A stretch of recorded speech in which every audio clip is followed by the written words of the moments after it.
इक ओंकार सतनाम करता पुरख निर्भौ निर्वैर अकाल मूरत अजूनी सैभं गुर प्रसाद जप आदि सच जुगादि सच है भी सच नानक होसी भी सच। गुरु नानक पुरुषोत्तमं परम परावर नाथ जुगल चरण मम बंदना धर पर धर कर माथ। श्री गुरु शब्द कमाए जिन जीते पंच विकार तिन संतन को बंदना सिर चरणन पर तार। परम सत्कारयोग सतगुरु जी की साजी अते नवाजी हुई गुरु स्वरूप गुरु खालसा साध संगत जी, सतगुरु जी ने आपा सारिਆਂ ਨੂੰ ਸੁਭਾਗ ਸਮਾਂ सतसंगत ਦਾ ਬਖਸ਼ਿਸ਼ ਕੀਤਾ है। गुरबाणी का फरमान है जो हरदासन की उस्तत है साहर की वडियाई। हर जी अपनी वडियाई भावन दी जन का जयकार कराई। गुरु नानक पातशाह जियां दे दर करदे वरसाए हुए अनेकां साधु संत महात्मा महापुरख जिन्हां ने गुरु महाराज जी दे हुक्म दे विच रह के अपना जीवन भी सफल कीता ते होर अनेकां जीवां दा भला कर गए और उन्हां दे जीवन तो सेध लैके अनेकां जीव हुण तक अपना जीवन बना रहे ने। सो ऐसे सतपुरुषां दे विचों एक बहुत महान महापुरख पूरे विश्व दे विच जिन्हां दा नाम बड़े सत्कार दे नाल सिख जगत दे विच लिया जांदा है, वो महापुरख श्रीमान संत बाबा ज्वाला सिंह जी महाराज हरखोवाल वाले। महाराज जियां ने उद्यम बख्शिश किया है, सतगुरु जियां ने कृपा की है। महापुरखों के पवित्र जीवन की लड़ीवार विचार आपां अज तो गुरु कृपा सदका आरंभ कर रहे हैं। श्रीमान संत बाबा ज्वाला सिंह जी जिन्हां दा परिवारक पिछोकड़ बहुत पवित्र खानदान है। मालपुर दे लागे जिला हुशियारपुर दे विच लंगेरी पिंड महापुरखों का जन्म नगर है। ये नगर किवें वसिया, सब तो पहला आपां थोड़ी जी इस विचार वल झात पाईए। श्री गुरु गोबिंद सिंह साहिब जी महाराज जियां दे पवित्र चरनां दे विच एक बहुत प्यार वाले सेवादार जिन्हां दा नाम सी बाबा कुमा सिंह, वो लांगरी सन, लंगर की सेवा करते सन। बहुत नाम बाणी दे रसीए ते शुभ गुणां दे धारणी सन। सतगुरां दे प्रेम दे विच अते नाम दे विच लिव जोड़ के सेवा करते। अठे पहर महाराज जियां दी आग्या दे विच रहिंदे। गुर सेवा तपां सिर तपसार। गुरबाणी का फरमान है भी सतगुरु जी की भै भावनी दे विच हुक्म दे विच रह के जो सेवा करनी है ये श्रोमणी तप है, श्रेष्ठ तप है। सुखमनी साहिब का फरमान है सेवा करत होए निहकामी तिसका होत प्राप्त स्वामी। गुर की आग्या सम नहीं सेवा। भाई गुरदास जी भी लिखते हैं भी गुरु का हुक्म मनण दे बराबर होर कोई सेवा नहीं। तो इस प्रकार बाबा कुमा सिंह जी गुरु गोबिंद सिंह साहिब महाराज जियां दे हुक्म दे विच रह के ਲਾਂਗਰੀ ਦੀ ਸੇਵਾ ਕਰਦੇ ਨੇ।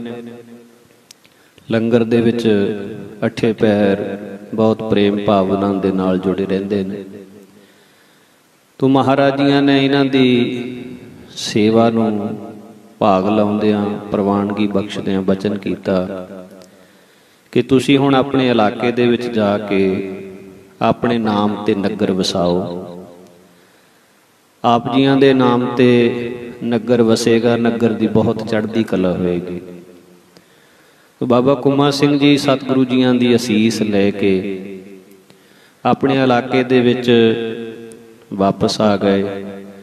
ਮਹਾਰਾਜ ਜੀਆਂ ਦਾ ਹੁਕਮ ਮੰਨ ਕੇ, ਬਚਨ ਮੰਨ ਕੇ ਨਗਰ ਤਾਂ ਵਸਾਇਆ, ਪਰ ਬਹੁਤ ਨਿਮਰਤਾ ਦੇ ਧਾਰਨੀ ਹੋਣ ਕਰਕੇ ਮਹਾਂਪੁਰਖਾਂ ਨੇ, ਬਾਬਾ ਕੁਮਾ ਸਿੰਘ ਜੀ ਨੇ ਨਗਰ ਦਾ ਨਾਮ ਆਪਣੇ ਨਾਮ ਤੇ ਨਹੀਂ ਰੱਖਿਆ।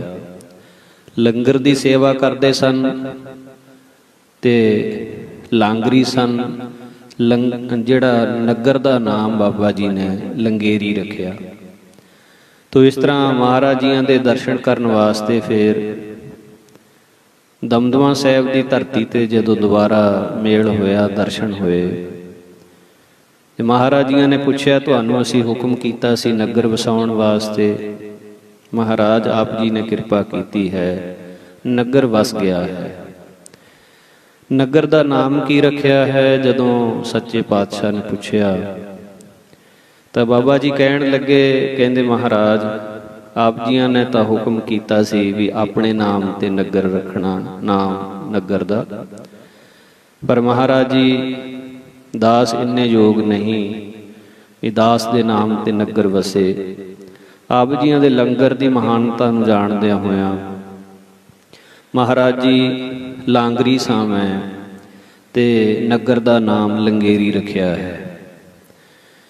ਮਹਾਰਾਜ ਸਾਹਿਬ ਜੀ ਬਾਬਾ ਜੀ ਦੀ ਨਿਮਰਤਾ ਦੇਖ ਕੇ ਬਹੁਤ ਪ੍ਰਸੰਨ ਹੋਏ, ਬਹੁਤ ਖੁਸ਼ ਹੋਏ, ਅਨੇਕਾਂ ਵਾਰ ਬਖਸ਼ਿਸ਼ ਕੀਤੇ।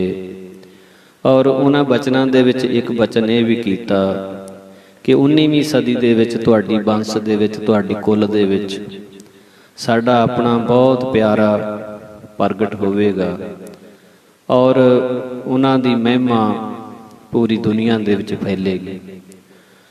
ਸੋ ਬਾਬਾ ਕੁਮਾ ਸਿੰਘ ਜੀ ਦਾ ਇਹ ਖਾਨਦਾਨ, ਬਾਬਾ ਜੀਆਂ ਦੇ ਸਪੁੱਤਰ ਦਾ ਨਾਮ ਬਹਾਦਰ ਸਿੰਘ ਸੀ। ਬਾਬਾ ਬਹਾਦਰ ਸਿੰਘ ਜੀ ਮਹਾਰਾਜ ਜੀਆਂ ਦੇ ਖਾਲਸੇ ਦੇ ਔਰ ਮਿਸਲਾਂ ਦੇ ਸਮੇਂ ਵੀ ਜੰਗਾਂ ਦੇ ਵਿੱਚ ਹਿੱਸਾ ਲੈਂਦੇ ਰਹੇ। 100 ਸਾਲ ਤੋਂ ਵੱਧ ਦੀ ਉਮਰ ਭੋਗ ਕੇ ਬਾਬਾ ਬਹਾਦਰ ਸਿੰਘ ਵੀ ਜੋਤੀ ਜੋਤ ਸਮਾਏ। ਔਰ ਉਹਨਾਂ ਤੋਂ ਬਾਅਦ ਉਹਨਾਂ ਦੇ ਸਪੁੱਤਰ ਬਾਬਾ ਕਾਲਾ ਸਿੰਘ ਜੀ, ਬਾਬਾ ਆਲਾ ਸਿੰਘ ਜੀ। ਬਾਬਾ ਆਲਾ ਸਿੰਘ ਜੀ ਦੇ 6 ਪੁੱਤਰ ਸਨ, ਗੁਲਾਬ ਸਿੰਘ, ਹਮੀਰ ਸਿੰਘ, ਵਜ਼ੀਰ ਸਿੰਘ, ਹਾਕਮ ਸਿੰਘ ਤੇ ਹੀਰਾ ਸਿੰਘ, ਖਜਾਨ ਸਿੰਘ। ਬਾਬਾ ਕਾਲਾ ਸਿੰਘ ਜੀ ਮਹਾਰਾਜ ਜੀਆਂ ਦੀ ਰਹਿਤ ਬਿੱਤ ਵਿੱਚ ਬੜੇ ਪੂਰਨ ਸਨ, ਕਹਿਣੀ ਕਰਨੀ ਦੇ ਬਹੁਤ ਸੂਰੇ ਸਨ। ਸੋ ਇਹਨਾਂ ਦੇ ਵੱਡੇ ਸਪੁੱਤਰ ਬਾਬਾ ਨਰੈਣ ਸਿੰਘ ਜੀ ਹੋਏ, ਜਿਨ੍ਹਾਂ ਦੇ ਗ੍ਰਹਿ ਸੰਤ ਬਾਬਾ ਜਵਾਲਾ ਸਿੰਘ ਜੀ ਮਹਾਰਾਜ ਜੀਆਂ ਦਾ ਅਵਤਰਨ ਹੋਇਆ ਹੈ। ਸੋ ਮਹਾਂਪੁਰਸ਼ਾਂ ਦੇ ਸਤਿਕਾਰਯੋਗ ਮਾਤਾ ਰਾਜ ਕੌਰ ਜੀ, ਜੋ ਮਹਾਂਪੁਰਖਾਂ ਦੀ ਜੀਵਨ ਬਿਰਤਾਂਤ ਸਾਖੀ ਜਿਹੜੀ ਹੈ, ਸ਼੍ਰੀਮਾਨ ਸੰਤ ਬਾਬਾ ਜਗਜੀਤ ਸਿੰਘ ਜੀ ਹਰਖਵਾਲ ਵਾਲਿਆਂ ਨੇ ਜੋ ਅੰਕਿਤ ਕੀਤਾ ਇਸ ਇਤਿਹਾਸ ਨੂੰ, ਮਹਾਂਪੁਰਖ ਸੰਤ ਬਾਬਾ ਜਵਾਲਾ ਸਿੰਘ ਜੀਆਂ ਦੇ ਆਉਣ ਤੋਂ ਪਹਿਲਾਂ ਦਾ ਬਿਰਤਾਂਤ ਜੋ ਲਿਖਦੇ ਨੇ, ਸਰਦਾਰ ਨਰੈਣ ਸਿੰਘ ਜੀ ਅਤੇ ਉਹਨਾਂ ਦੀ ਪਤੀਵਰਤਾ ਸੁਪਤਨੀ ਬੀਬੀ ਰਾਜ ਕੌਰ ਆਪਣੇ ਪਿਤਾ ਪੁਰਖੀ ਪਿੰਡ ਲੰਗੇਰੀ ਦੇ ਵਿੱਚ ਨਿਵਾਸ ਰੱਖ ਰਹੇ ਸਨ। ਗੁਰਮਤ ਅਨੁਸਾਰ ਜੀਵਨ ਦਾ ਨਿਰਵਾਹ ਕਰਦੇ ਤੇ ਧਰਮ ਦੀ ਕਿਰਤ ਕਰਦੇ। ਅੰਮ੍ਰਿਤ ਵੇਲੇ ਸਵਾ ਪਹਿਰ ਰਾਤ ਰਹਿੰਦੀ ਜਾਗਣਾ, ਇਸ਼ਨਾਨ ਕਰਨਾ, ਸ਼ਬਦ ਸੁਰਤ ਦਾ ਅਭਿਆਸ ਕਰਨਾ ਉਹਨਾਂ ਦੇ ਜੀਵਨ ਦਾ ਨਿਤ ਕਰਮ ਸੀ। ਸੋ ਇਸ ਤਰ੍ਹਾਂ ਆਪਣੇ ਜੀਵਨ ਨੂੰ ਬਤੀਤ ਕਰ ਰਹੇ ਸਨ। ਯਥਾ ਸਤਿਗੁਰੂ ਜੀ ਦਾ ਜੋ ਫਰਮਾਨ ਹਰੇਕ ਗੁਰਸਿੱਖ ਨੂੰ ਹੈ, ਗੁਰ ਸਤਿਗੁਰ ਕਾ ਜੋ ਸਿੱਖ ਅਖਾਏ, ਸੋ ਭਲਕੇ ਉਠ ਹਰ ਨਾਮ ਧਿਆਵੈ। ਉਦਮ ਕਰੇ ਭਲਕੇ ਪ੍ਰਭਾਤੀ, ਇਸਨਾਨ ਕਰੇ ਅੰਮ੍ਰਿਤ ਸਰ ਨਾਵੈ। उपदेश गुरु हर हर जप जापै, सब किले विख पाप दोख लह जावै। फिर चढ़ै दिवस गुरबाणी गावै, बहंदियां उठदियां हर नाम ध्यावै। जो सास गिरास ध्याए मेरा हर हर, सो गुर सिख गुरु मन भावै। जिसनों दयाल होवै मेरा स्वामी, तिस गुर सिख गुरु उपदेश सुनावै। महावाका अनुसार अपना जीवन बतीत करते सन, धर्म की किरत करते सन और गुरु के भै भावनी दे विच अपना जीवन बतीत करते सन। इस दंपति के ग्रह समय समय अनुसार 7 धीआं ने वारो वारी जन्म लिया। वाहिगुरू जी की दात समझते प्रसन्न रहिंदे, पर पुत्र की दात तो सखणे होण करके एक इच्छा जो गुरबाणी के अनुसार पुत्ती गंढ पवै संसार, एक समाज की रौह रीत इस करके मन विच भावना रहिंदी ते आए गए साधु संतां दी अभ्यागतां दी बड़ी रीझ नाल सेवा करते। तो इस तरह नाल समय अनुसार बहुत महान महापुरख संत बाबा कानदास जी इस ग्रह विखे उन्होंने चरण पाए। इस दंपति ने बड़ी सेवा की। बाबा कानदास जी प्रसन्न चित हो के पुछ लेंदे हन कि तुहाडी इच्छा की है। तो बेबे राज कौर जी गल विच पल्ला पा के बैराग दे विच आके बेनती करते हैं कि सतपुरुषो, घर विच पुत्र दी दात नहीं है। परमात्मा ने 7 पुत्रियां बख्शियां हन, पर इन्हां नूं वीर नहीं दिता। तो महापुरख दिव्य दृष्टि दे नाल जदों देखते हैं ते कहंदे हन कि तुहाडी किस्मत दे विच पुत्र नहीं है। संतां दा बचन सुन के माता राज कौर बहुत बैराग दे विच आ गए ते अरजोइयां करन लगे कि हे साधु पुरुषो, तुसी तां परमेश्वर दा रूप हो। बाणी दा कथन है संत राम में भेद ना जानो। सो आप वर्गे साधु महापुरख की नहीं कर सकते। सो आप जी दी तां दरगाह विच चलदी है, तो किरपा करो। तो इस तरह नाल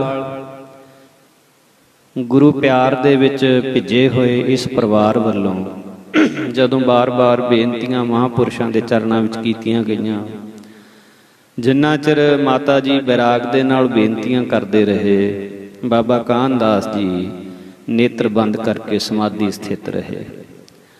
माता जी जदों बेनतियां कर हटे तो एकदम बाबा कानदास जी खिड़खिड़ा के हस पे। माता जी बाबियां दा ये कौतक देख के बड़े हैरान होए। पुछया, महाराज आप जी दे हसण दा की कारण होया? महापुरुष कहंदे, असीं वाहिगुरू दी किरत देख के हस रहे हाँ। बाबा जी किरपा करके सानू भी दसो।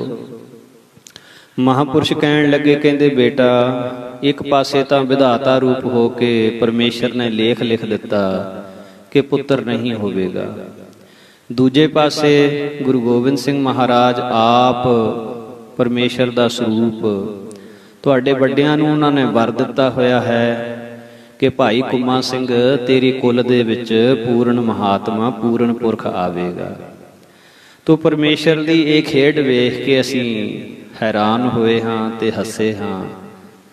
हुण सानू समझ पई है कि संसार नूं साधु दी सेवा दा फल दर्शाउण वास्ते मेरे भगवान ने ये खेड रची है। ते हुण आप दंपति जोड़े नूं गुरु नानक दे दास दी शरदा नाल सेवा करन दे फल वजों एक नहीं सगों एक महापुरख ते 2 होर संसारी पुत्र, 3 पुत्र तुहाडे घर होणगे, एक साडा होवेगा ते 2 तुहाडे होणगे। तो जो साडा होवेगा उन्हां दी संगत करके संसारी जीव गुरु दे सिख बनणगे, गुरमुख अपना जीवन बनाउणगे। सो इस तरह दे नाल महापुरुष बचन करके चले गए। तो बाबा जियां दे बचनां दे अनुसार घर नूं भाग लगे ते सब तो पहले बालक दा जन्म होया। गुरु साहिब जियां दा हुक्मनामा लिया गया। हुक्मनामा आया, अविनाशी जीवन को दाता, सिमरत सब मालिक होई। गुण निधान भगतन को बर्तन, बिरला पावै कोई। सो पहले अखर ऐड़े ते बालक दा नाम अक्षर सिंह रखिया गया। सो उस तो बाद फिर अगला जो बालक जन्मिया है संत बाबा ज्वाला सिंह जी, 3 मई 1899 ईस्वी दिन ऐतवार अमृत वेले 2 बजे महापुरखों का जो अवतार होया, महापुरखों का जन्म होया। सो जदों हुक्मनामा लिया गया, धनासरी महला पंजवां, जह जह पेखों तह हजूर, दूर कतहों न जाई। रब रहे सर्वत्र मैं मन सदा ध्याई। ईत ऊत नहीं बिछड़ै सो संगी गनीए, बिन सजाए जो निमख में सो अल्प सुख पनीए। रहाओ प्रतिपालै अप्याओ दे कछ ऊन न होई। सास सास संभालता मेरा प्रभ सोई। अछल अछेद अपार प्रभ ऊंचा जाका रूप। जप जप कर है आनंद जन अचरज अनूप। सा मत देहो दयाल प्रभ जित तुम है आराधा। नानक मंगै दान प्रभ रेन पग साधा। सो इस हुक्मनामे दे पहले अखर जज्जे तो नाम ज्वाला सिंह रखिया गया। सो घर दे विच हुण जो माहौल वो होर दा होर ही हो गया। बहुत हर वेले घर दे विच इस तरह लगदा जिवें कोई बहुत वड्डी महान रूह, महान महापुरख इस घर दे विच है। हरेक दे हिरदे नूं शांति आउंदी। सो तीसरे बालक दा जन्म होया। हुक्मनामा आया, दया करणम दुख हरणम उचरण नाम कीर्तन है। तो दद्दे अखर तो नाम दया सिंह रखिया गया। सो इस तरह नाल महापुरखों का जो बचपन का समा है वो बहुत आनंद दे विच बतीत होया। माता पिता नूं नितनेम करदियां, सिमरन करदियां, हथी किरत करदियां वेखना। तो पर महापुरखों का जो युवा अवस्था का समा संत बाबा जगजीत सिंह जी होरां ने लिखिया है। संत महाराज दे माता पिता कोई बहुता अमीर परिवार नहीं सी। सो जिवें खिडावी खिडावा आदि नौकर घर दे विच होण ऐसा नहीं सी। आप ही बड़े प्रेम भावना दे नाल बच्चों की प्रतिपालना करते सी। सतसंगी माहौल हमेशा बनिया रहिंदा सी। सो महापुरख 6 साल की उम्र तक माता पिता की आग्या ਅਤੇ निगरानी हेठ रहे। भैड़ी संगत वाले बच्चों की संगत तो बचे रहे। एकांत विच बैठण नूं ज़्यादा पसंद। इस तरह चौंकड़ा मार के बैठते जिवें कोई जोगी समाधि ला के बैठा होवे। इकल्लियां बैठियां नूं वेख के बाकी दे भैण भरा हैरान हो के माता जी नूं कहंदे कि ज्वाला सिंह साडे नाल हसदा खेडदा क्यों नहीं। तो माता जी ने कदे कदे स्नेह भरे लहजे विच पुत्र नूं कुछड़ चुक के मत्था चूमना अते मिठास भरे शब्दां विच आखना, बेटा तू अकल्ला ही अखां बंद करके उदास हो के क्यों बैठा रहिंदा है। तो संतां ने अपनी माता नूं खुश करन लई हस पैना ते उन्हां दे हासे नाल सारा परिवार भी खुश हो जांदा।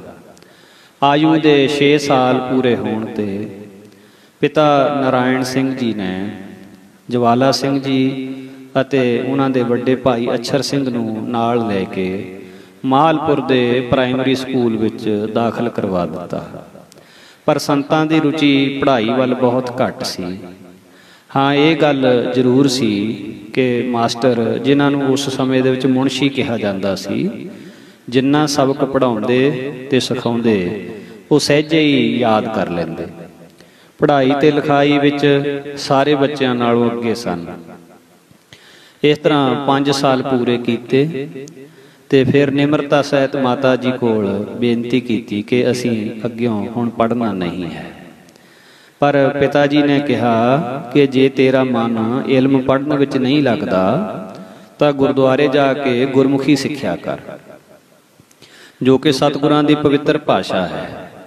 ਇਸ ਤਰ੍ਹਾਂ ਸੰਤ ਜੀ ਲਗਭਗ 12 ਸਾਲ ਦੀ ਉਮਰ ਵਿੱਚ ਗੁਰਦੁਆਰੇ ਦੇ ਗ੍ਰੰਥੀ ਕੋਲੋਂ ਗੁਰਮੁਖੀ ਸਿੱਖਣ ਲੱਗ ਪਏ, ਜਿੱਥੇ ਉਹਨਾਂ ਨੇ ਬਹੁਤ ਹੀ ਜਲਦੀ ਗੁਰਬਾਣੀ ਦੀਆਂ ਪੋਥੀਆਂ ਜਿਵੇਂ 5 ਗ੍ਰੰਥੀ, 10 ਗ੍ਰੰਥੀ, 22 12, ਭਗਤ ਬਾਣੀ ਆਦਿਕ ਇਹ ਪੋਥੀਆਂ ਪੜ੍ਹ ਲਈਆਂ।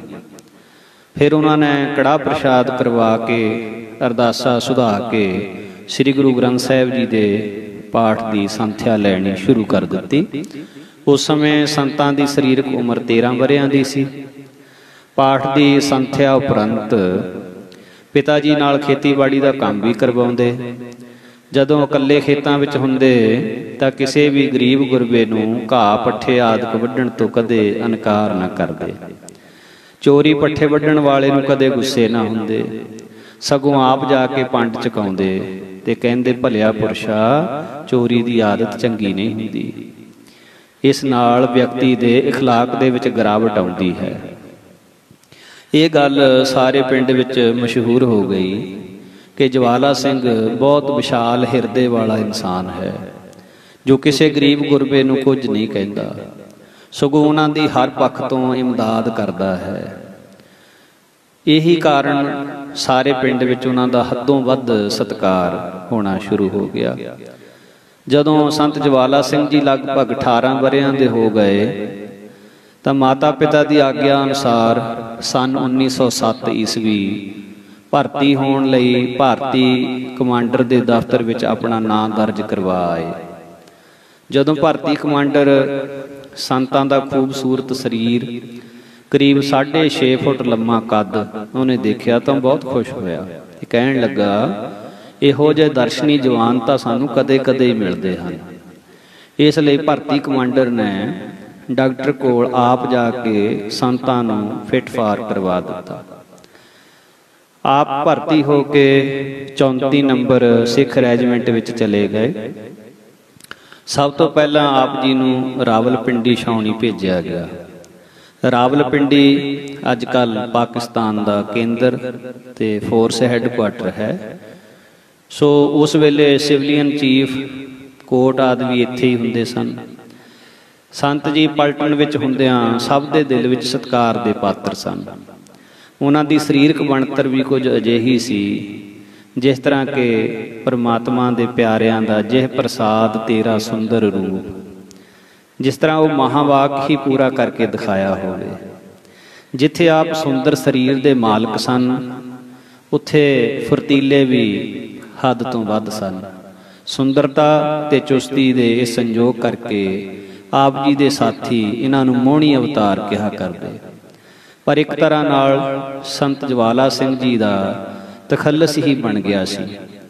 ਰੰਗਰੂਟੀ ਕਰਨ ਤੋਂ ਬਾਅਦ ਜਦੋਂ ਰਾਈਫਲ ਚਲਾਉਣ ਦੀ ਚਾਂਦਮਾਰੀ ਕੀਤੀ ਤਾਂ ਆਪ ਸਭ ਤੋਂ ਵਧੀਆ ਨਿਸ਼ਾਨਚੀ ਗਰਦਾਨੇ ਗਏ। ਫਿਰ 94 ਰੰਗਰੂਟ ਬ੍ਰਿਗੇਡ ਵਿੱਚ ਇਕੱਠੇ ਹੋਏ। ਸਾਰੇ ਰੰਗਰੂਟਾਂ ਦੀ ਚਾਂਦਮਾਰੀ ਪਰੇਡ ਹੋਈ।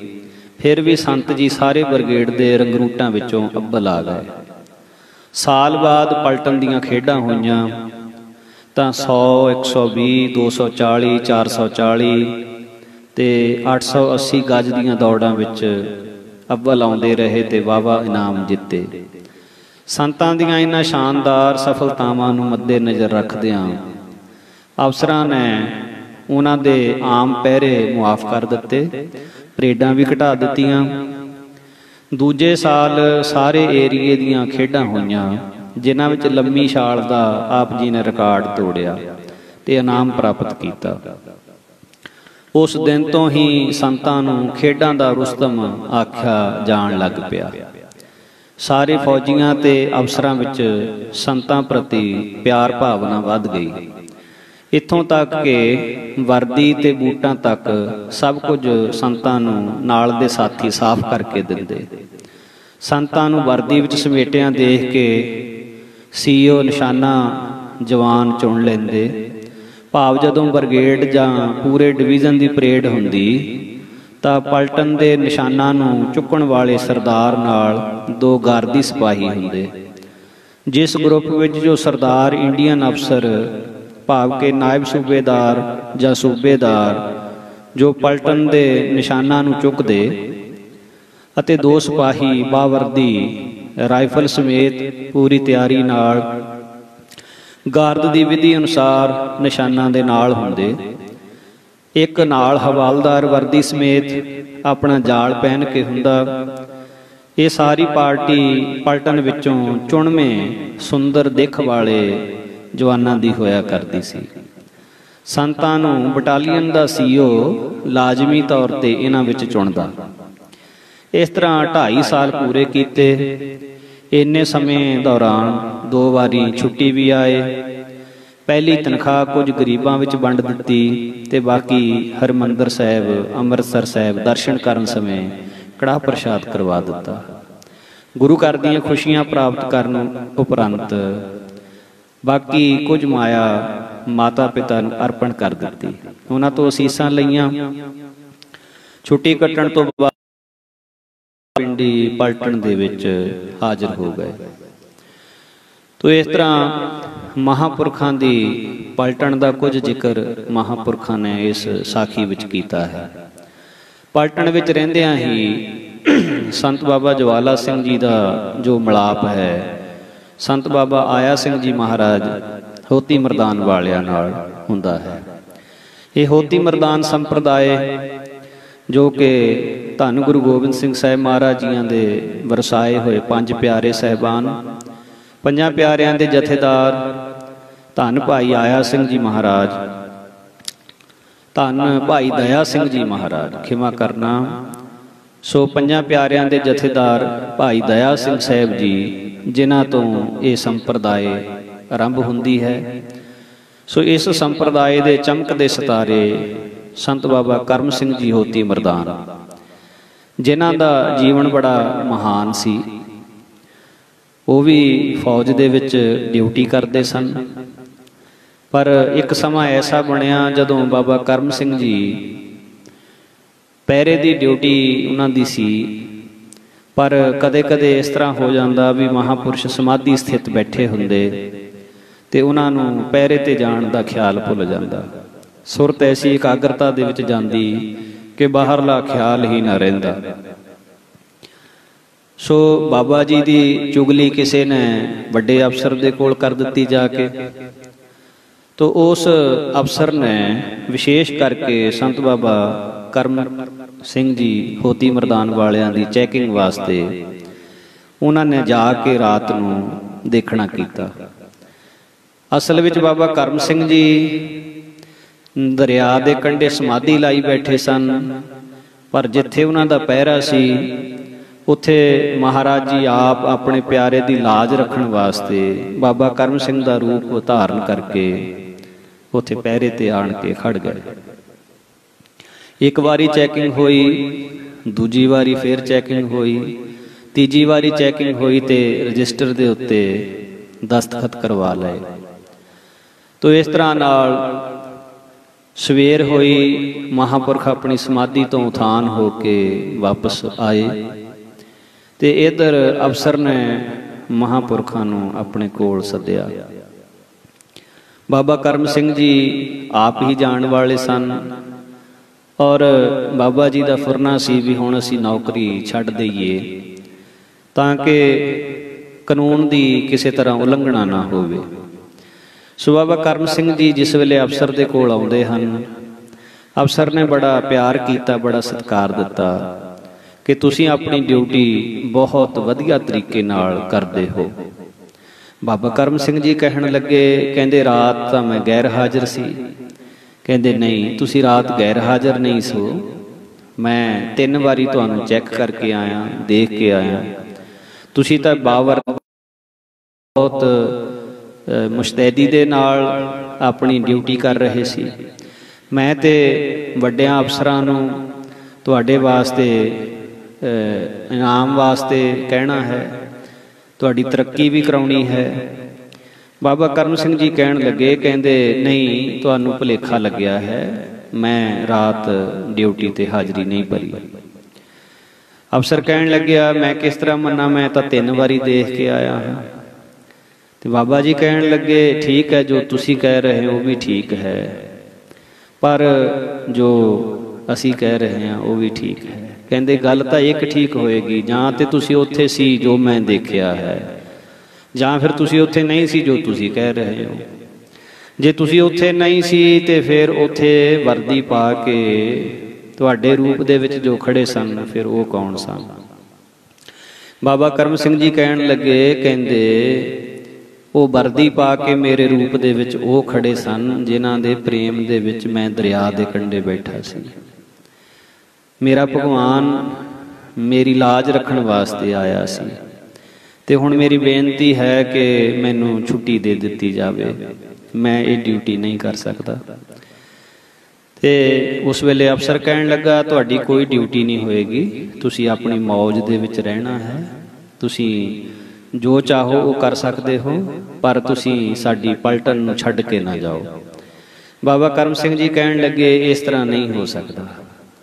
अफसर कहन लगा भी मैं तुहाडा नाम नहीं कटांगा ते बिना नाम कटे तो तुसी जा नहीं सकते। महापुरख हस के कहन लगे, कहंदे फिर इस तरह करो, तुसी अपने रिकॉर्ड नूं चैक कर लो भी तुहाडे रिकॉर्ड दे विच साडा नाम किते है भी।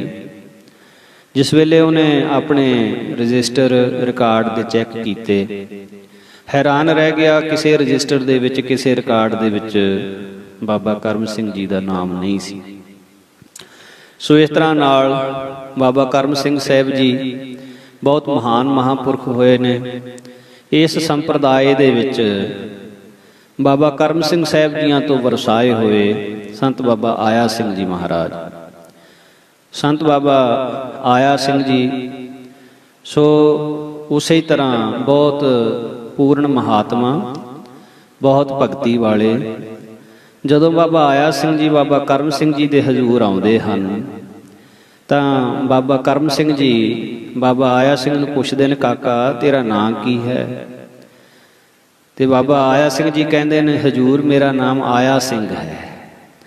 तां बाबा करम सिंह जी कहंदे असीं ते तैनूं बड़ी देर तो उड़ीकदे सां। सो ये जिहड़ा बाबा करम सिंह जी ते बाबा आया सिंह जी दा आपसी संबंध, इहदे पिछे भी बहुत वड्डी एक घटना जुड़ी हुई सी। जिस वेले 1857 का गदर मचिया है, बाबा करम सिंह जी उदों फौज दे विच ड्यूटी करते सन ते दिल्ली की धरती ते फौज नूं अंग्रेज वल्लों ये खुल दिती गई भी इन्ना समा तुहाडे कोल है, तुसीं लुट मार कर सकते हो। पर बाबा करम सिंह जी ते बाबा जी दे नाल दे साथी बाबा लाल सिंह जी दोनों महापुरख जो सिख दा धर्म है गऊ ते गरीब दी रखिया करनी। बाबा करम सिंह ते बाबा लाल सिंह जी दोवें ही जिन्हों भी लोड़ हुंदी उहदी सहायता करते, मदद करते।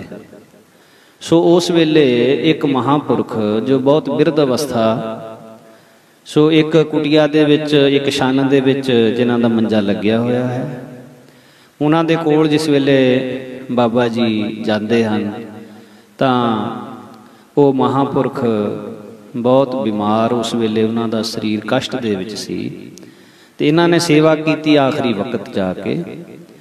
ते बाबा करम सिंह जी नूं वो संत जी कहन लगे, कहंदे हुण साडा अंतिम समा ने, साडी सेवा कीती है, साडा चित करदा है असीं भी तुहाडी सेवा करिए। कहंदे पर हुण साडा शरीर इस काम दा नहीं भी असीं तुहाडी सेवा कर सकीए, ना साडे शरीर विच हुण समर्था है। पर हाँ एक गल है भी साडा एक जन्म अजे होर रहिंदा है, असीं अगले जन्म दे विच तुहाडे सेवादार बनांगे ते तुहाडी सेवा करांगे। सो ये जो बाबा आया सिंह जी महाराज आए सन, जिन्हां नूं बाबा जी ने कहा सी असीं ते तुहानूं बड़ी देर तो उड़ीकदे सां, ये उही महापुरख सन। तो संत लाल सिंह जी नूं बाबा करम सिंह जी कहन लगे, कहंदे ये उही रूह आई है जिसनूं गदर दे समय आपां सेवा कीती सी जिसदी, ते जिन्हां ने सानूं कहा सी कि साडा एक जन्म होर होना है। तो सेवा करके हुण अपना जीवन सफला करन वास्ते ये आए हैं, जिन्हां दा आपां हत्थी संस्कार कीता सी।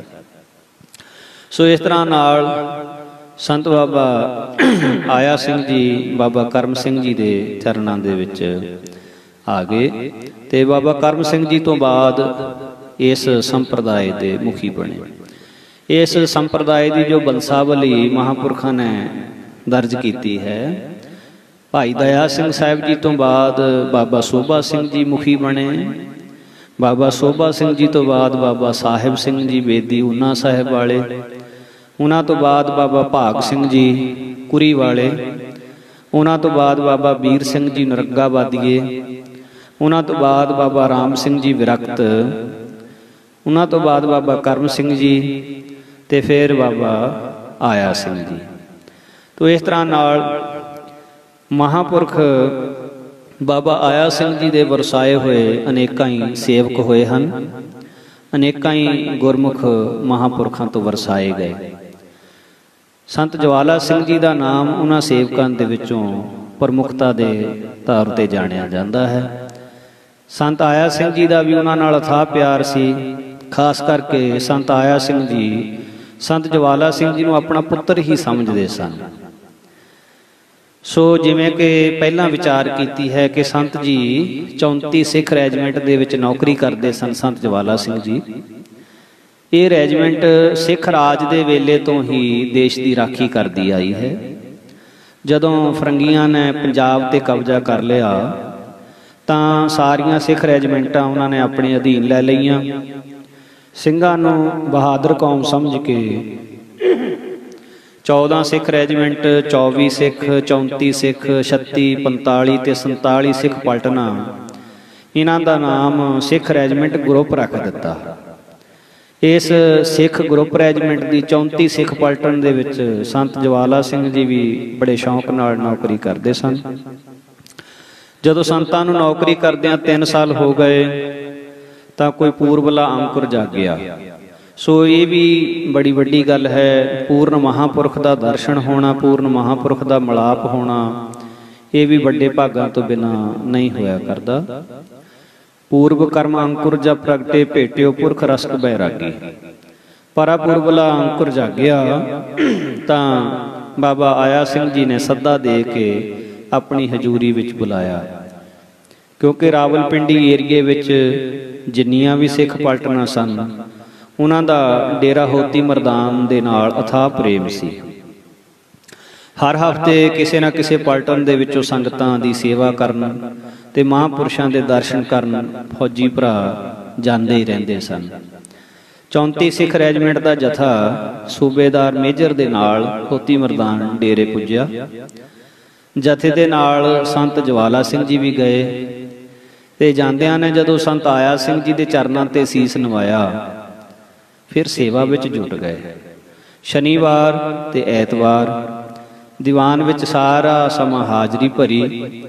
ऐतवार शाम नूं जदों अपनी अपनी पलटन विच जाण लई जथे ने आग्या मंगी तां बाबा आया सिंह जी ने बड़े प्यार भरे लहजे विच सूबेदार मेजर नूं कहा कि तुहाडी पलटन दे विच एक होनहार नौजवान जो 3 साल तो सिपाही की नौकरी कर रहा, उसका नाम जवाला सिंह है ते अगले हफ्ते तुसीं उसनूं साडे कोल लैके आउणा। हैरानी हुंदी है इहो जिहे वचन सुन के, पर समा अपने आप नूं कई वारी दोहरा दिंदा है। कौतुक तां वरतदे ही रहिंदे हन। पंचम पातशाह ने भाई बहलो नूं इसे तरह भाई के फफड़े उथों बुला के नदरों नदरी निहाल कीता सी, अपनी सेवा विच लाया सी ते वर दिता सी भाई बहलों सब तो पहलों। तो महाराज जी दे प्यारे हर हर जन दुई एक है। बाबा आया सिंह जी ने अमृतमई बचन जदों सूबेदार मेजर नूं आखे, उन्हां नूं बड़ी खुशी हुई ते हैरान भी होए भी बाबा आया सिंह जी जवाला सिंह नूं किस तरह जानते हैं। सूबेदार मेजर नूं निश्चा हो गया कि जिस गुरमुख नूं संत जी आप बुला रहे हैं वो कोई मामूली रूह नहीं होवेगी, बहुत वड्डियां भागां वाला कोई होवेगा। इस हैरानी भरी सोच च डुबिया सूबेदार मेजर रावलपिंडी अपनी पलटन दे विच पहुंच गया। मिलटरी का कानून है कि रहरास तो बाद बिगल वजदा ते सारी रैजीमेंट की गिणती की जाती ताकि कोई जवान गैर हाज़र ना होवे। दूजे दिन का प्रोग्राम सुनाया जाता। बाद विच हौलदार मेजर कंपनी के चंगे माड़े जवान की रिपोर्ट रैजीमेंट के सूबेदार मेजर नूं करदा। जदों सूबेदार मेजर रात नूं रैजीमेंट विच गए तो उन्होंने संत ज्वाला सिंह नूं अपने कोल सद्दिया। संतां ने जो कानून सी फौज का उस विधि अनुसार सलूट मारिया, फतेह बुलाई। सलूट मार के फतेह बुलानी सिख रैजीमेंट का यूनिटां का उचेचा हुक्म सी। फिर सूबेदार मेजर ने संतां महापुरुषों वालों मिलिया होया हुक्म दस्या भी तुहानूं बाबा आया सिंह जी याद करते हैं। तो संत ज्वाला सिंह जी भी हैरान होए कि वो तो होती मरदान वाले महापुरुषों नूं निजी तौर पर जानते ही नहीं।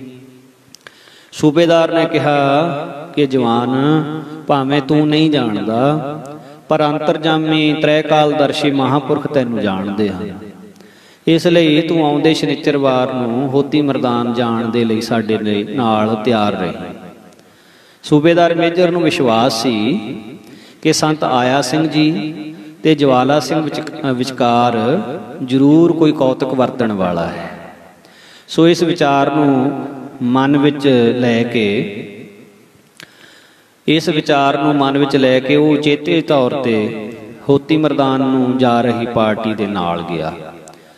जदों पार्टी होती मरदान पहुंची तो संत आया सिंह जी ने यकदम पूछया कि उस काके नूं नाल लिआंदा है जिसनूं लिआउण लई कहा सी असीं। सूबेदार मेजर दे इशारे नाल संत ज्वाला सिंह जी सारे जवानां दे विचों अगे आए ते दर्शन करदिआं गदगद हो गए ते निमरता सहित संत आया सिंह जी के चरणों ते सीस रख दिता। ज्वाला सिंह जी की आत्मा प्रेम नाल इन्नी बेबल हो उठी कि उन्होंने पता ही ना लगा कि चरणों तो मत्था चुकना भी है। जदों संत आया सिंह जी ने आप संत ज्वाला सिंह का मत्था तां उठाया तो उन्हां दियां अखां विचों जल जा रहा सी। फिर महापुरुषों ने हुक्म किया कि अमृत वेले इशनान सोध के बाहर कुटिया दे विच साडे कोल आउणा। इस तो बाद सूबेदार मेजर ने फौजी जवानों नूं नाल लैके गुरुद्वारे आके सेवा करनी शुरू कर दी।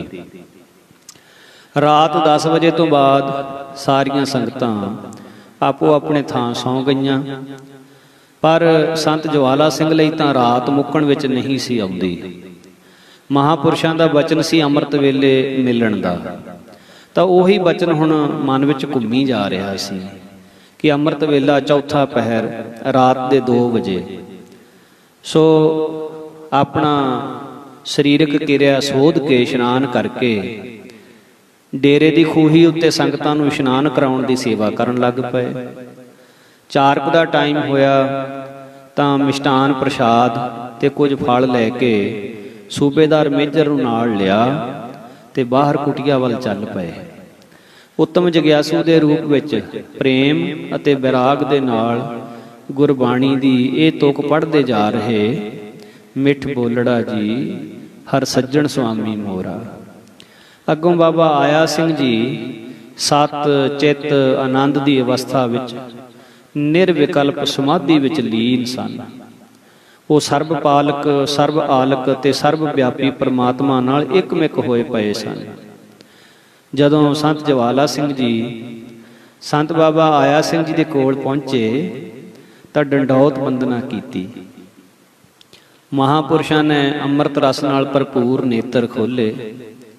नेत्र तक के जिस वेले नेत्रां नाल महापुरखों वाल वेख के तक के कहंदे सपुत्र आ गए। अग्यों जवाब आया हाँ पिता जी, बस इन्ना ही उत्तर दे होया। ये वाकियात 1911 ईस्वी दिन एतवार अमृत वेले का है। जिस तरह रामचंद्र जी जदों अपने गुरु विशिष्ट अगे उपदेश लैण लई बैठे सन, उस तरह संत जी नूं अपने सामने बाबा जी ने बिठा लिया। ज्वाला सिंह नूं उन्हां ने अपना उत्तराधिकारी समझ के उपदेश दिता ते अभ्यास दीआं सारियां विधियां समझा दित्तियां। उन्हां ने सीस ते अजिहा हथ फेरिया कि ज्वाला सिंह नूं 5 कोशां दे पड़दियां अते अवरण तो भरम तो दूर करके ब्रह्म दे विच लीन कर दिता। जिस तरह फरमान है, समरथ गुरु सिर हथ धरियो, गुर कीनी कृपा हर नाम दियो, जिस देख चरण अगन हरो। निसबासुर एक समान ध्यान, सो नाम सुने सुत भान डरियो। पन दास सुआस जगत्र गुरु की, पारस भेट परस करियो। रामदास गुरु हर सत कियो, समरथ गुरु सिर हथ धरियो। इस तरह संत आया सिंह जी की इक्को ही अमृत दृष्टि नाल असुरी बिरतियां जिवें काम, क्रोध, लोभ, मोह, अहंकार ज्वाला सिंह जी के सीने विचों बाहर निकल गईयां। जन्मां जन्मंतरां दी मैल धोती गई ते नव निधियां 18 सिद्धियां पिछे फिरन लगियां। बाणी दा फरमान है, अमै दृष्ट शुभ करै, हरै अग पाप सकल मल। काम क्रोध अर लोभ मोह वस करै सबै बल। सदा सुख मन वसै, दुख संसार है खोवै। गुर नाम निध दरियाओ, जन्म हम कालख धोवै। सो कहो टल गुर सेवियै, अहनिस सहज सुभाए। दर्शन परसे गुरु कै, जन्म मरण दुख जाए। हुण तां बाबा आया सिंह जी ने ज्वाला सिंह जी नूं अपना ही रूप बना लिया। उन्हां दे हिरदे विच अजिही दिव्य जोत नूं जाग लाया कि वह कच तो कंचन, लोहे तो लाल बन गए। कचों कंचन भयो, शब्द गुरु श्रवण है सुनियो। बिखते अमृत होयो, नाम सतगुर मुख पणियो। लोहो होयो लाल, नदर सतगुर जद धारै। पाहण माणक करे, ज्ञान गुर कहो विचारै। काठों श्रीखंड सतगुर कियो, दुख दरिद्र तिन के गए। सतगुरु चरण जिन परसिया, से पस प्रेत सुर नर पए। संत ज्वाला सिंह जी नूं अनुभव हो गया कि जो ब्रह्मंडे सोई पिंडे। सर्वव्यापी परमात्मा जो अंतःकरण चेतन भास है, वो चेतन तो भिन्न नहीं है। जीव आत्मा अंतःकरण क्षीण रूप है अते परमात्मा चेतन रूप अंतःकरण विशिष्ट है। इसलिए चेतन स्थूल सूक्ष्म अते कारण शरीर का साखी रूप है। इन्हां तिन्नां शरीरां नूं सत्ता दिंदा होया भी इन्हां तो भिन्न है। इस उपदेश तो इलावा संत आया सिंह जी ने संत ज्वाला सिंह जी नूं ये 5 वचन संजम रूप दे विच ग्रहण कराए, जो उन्होंने सारी जिंदगी तोड़ निभाया। पहला वचन सी श्वास श्वास सिमरन करना। दूसरा वचन हंकार दी बिरती कदे ग्रहण नहीं करनी। संसार जिन्नी मर्जी शोभा करे वडियाई करे, पर अहंकार नहीं आउण देना। तीसरा वचन सी संसार तो निर्लेप साधु पुरुषां दी संगत करनी। चौथा वचन सी कि साडी संप्रदाय दी मर्यादा है कि किसी अगे हाथ नहीं अड्डना, किसी अगे सवाल नहीं करना। पंजवां वचन सी कि जदों समा बने पलटन तो बाहर हो के भगती विच जुड़ना। सो इस तरह सिपाही ज्वाला सिंह नूं पूर्ण संत बना दिता। ब्रह्मनिष्ठी ब्रह्म ਸਰੋਤਰੀ पूर्ण महापुरुष की संगत मिलन दे करके ये संभव हो गया। ਸਕਿੰਟਾਂ ਦੇ ਵਿੱਚ ਹੀ ਬਿਰਤੀ ਜਿਹੜੀ ਸੀ ਉਹ ਪਲਟਾ ਖਾ ਗਈ। ਸੰਸਾਰੀ ਬਿਰਤੀ ਤੋਂ ਦੇਵੀ ਬਿਰਤੀ ਹੋ ਗਈ, ਕਿਉਂਕਿ ਜਿੱਥੇ ਦੀਵਾ ਤੇਲ ਤੇ ਬੱਤੀ ਹੋਵੇ ਉੱਥੇ ਸਿਰਫ ਇੱਕ ਮੱਗ ਦੀ ਚੰਗਿਆੜੀ ਦੀ ਜ਼ਰੂਰਤ ਹੁੰਦੀ ਹੈ। ਸੋ ਉਹ ਵੀ ਮਿਲ ਗਈ, ਆਤਮਾ ਪ੍ਰਕਾਸ਼ ਰੂਪ ਹੋ ਗਈ। ਇਹ ਵੀ ਇੱਕ ਅਟਲ ਸਚਾਈ। पारस और संत में बड्डो अंतरो जान, वह लोहा कंचन करे वह करे है आप समान। इस तरह संत जवाला सिंह जी नूं अपने समान कर लिया। संत आया सिंह जी ने अजिही मेहर भरी दृष्टि की कि भाई गुरदास जी के कथन अनुसार संत जवाला सिंह की जो बिरती है वो होर दी होर हो गई। दर्शन देखत ही सुध की न सुध रही, बुद्ध की न बुद्ध रही, मन में न मत है। सुरत में न सुरत और ध्यान में न ध्यान रह्यो, ज्ञान में न ज्ञान रह्यो, गत में न गत है।